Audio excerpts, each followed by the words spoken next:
Hi everyone, welcome back to Function Pilates. In today's session, I am back with another quick tips, and this is going to be themed around my go-to, some of my favorite exercises to improve your postural alignment.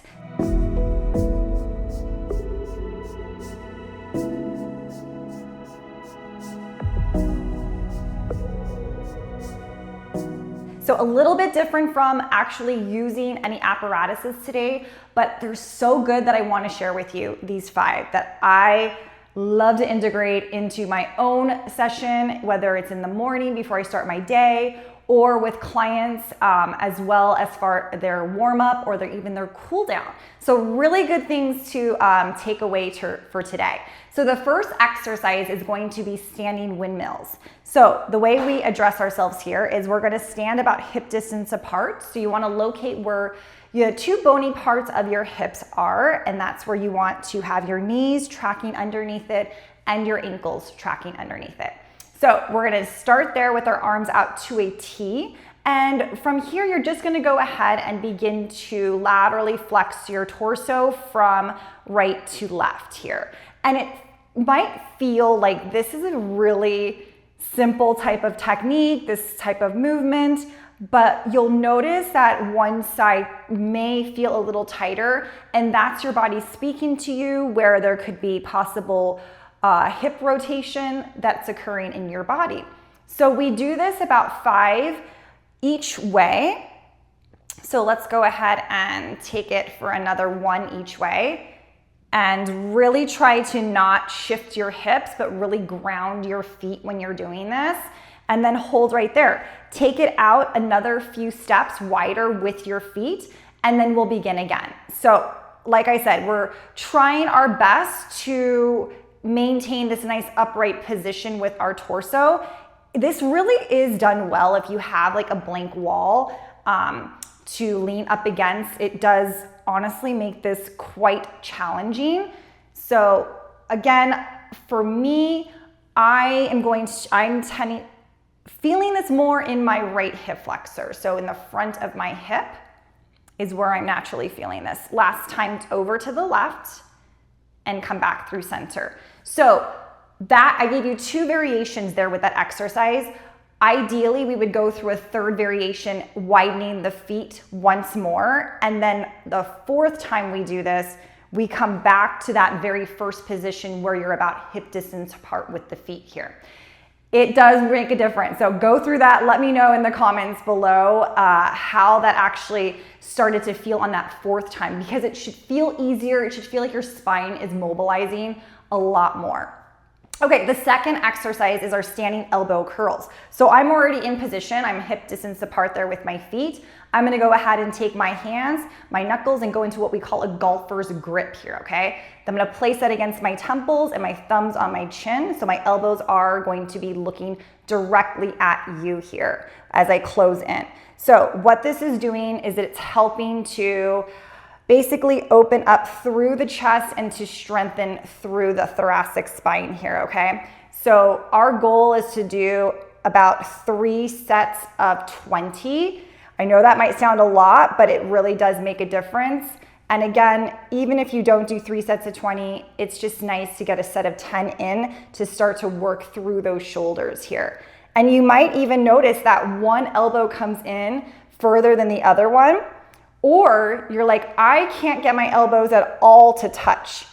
The main thing to think about when you're doing this exercise is that you are not shrugging your shoulders here, okay? So you wanna do everything you possibly can to keep those shoulders down and try to relax through your neck as well. Okay, that was our second exercise. The 3rd exercise that I wanna go through is gonna focus in more on the hips. So we're gonna open up at the hip socket. These are called sitting femur rotation. So have a seat.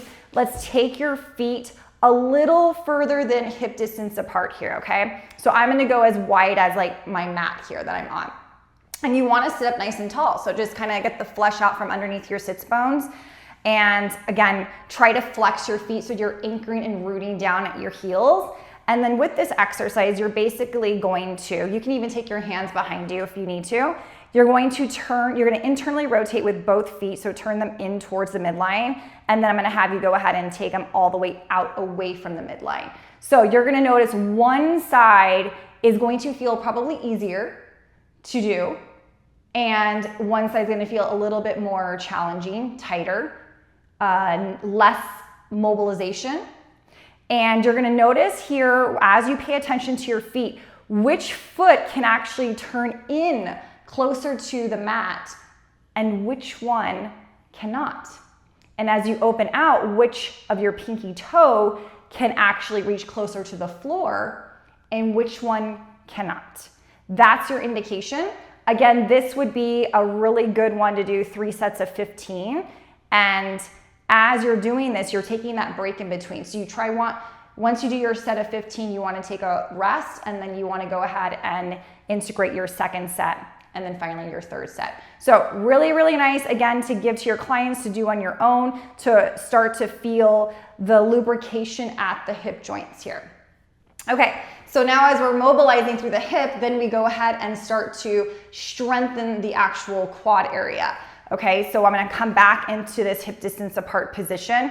And I gotta say, these next exercises are a little bit more challenging. So this fourth exercise is called sitting quad lifts. So you're still flexed with your feet here, okay? You can have your hands down for support if you need to. And then I want you to go ahead and start to basically lift your toes towards the ceiling as you elevate your leg and then lower it down all the way. Same side. So we'll do a 10 here. And you're gonna notice that some things feel a little bit more tighter. Maybe you're compromising because it's weaker. And you're gonna notice as you do the other side, one leg will lift up higher than the other, which is really wild and crazy. So I love how the body speaks to us because we can really learn a lot from what our body is doing and what it's telling us to do. Beautiful. And we'll lift it up here, another 4. And if you feel that little shakiness, totally normal. And 2, and 1 more. Good. Let's actually just go ahead into the other side. I want you guys to really feel the difference here. So we're gonna go up for 10. And I have a lot more ability to lift the leg up. So I'm hoping you guys can see the difference on your end. And because I know I have my right hip rotated forward, my right side is gonna be naturally tighter than my left side. And that's why all of this stuff is so good. It's key to do in uniform too. So like the way I'm teaching it to you guys, this is such a great sequence to do. Good, let's take it here. And I know I can rush through this left side because it feels easier. So you'll notice that too. You're like, I just like whizzed right through this. I'd like to tell you to slow down. 1 more. Excellent. Okay, so that was our 4th exercise. The 5th one that I want to show you here is going to really open up through the shoulders. And this is also a great way to help with like a rounded upper back, rounded shoulders. It's gonna really open everything up and help to strengthen through that upper part of our back. So we're gonna go ahead and lie down and make sure you have a lot of room behind you. And you're in what we call a hook line position. So your feet are on the mat here, nice and flat. Our knees are tracking with our hips. And then we're gonna take our hands all the way up. We're gonna interlace them together and your thumbs are side by side here, okay? So I want you to relax your shoulders down for me. And with this one, we're gonna do 3 sets of 10. So you're going to reach your arms behind you and you're going to tap the floor. Let's say there's no way you can tap the floor here because that's gonna happen to some of you guys. You can always put a block underneath so that you're raising the floor to you. So how does this actually feel for you guys? Because especially if you are one that's like a desk worker, which most of us are, or you drive a lot, you're gonna notice that things need to open up a lot through your shoulders, through your upper back. And this is a great exercise to integrate into it. So all in all, I would say if you were to do this entire sequence as a morning ritual, it would take you about 10 minutes to kind of breeze through it. These are great exercises to, again, give to your clients as well to help correct posture and alignment. So that's about 10 right there, and then bring your arms up. So I hope you enjoyed these. Again, these are some of my favorites that I like to do on my own personal practice, but also with clients, because it adds that extra little touch into their personalized workout, especially when you really understand their body. So again, drop a comment which one of these 5 were your favorite that you did, and how have you been using it in your own daily lifestyle. So I will see you again next week for 5 quick tips.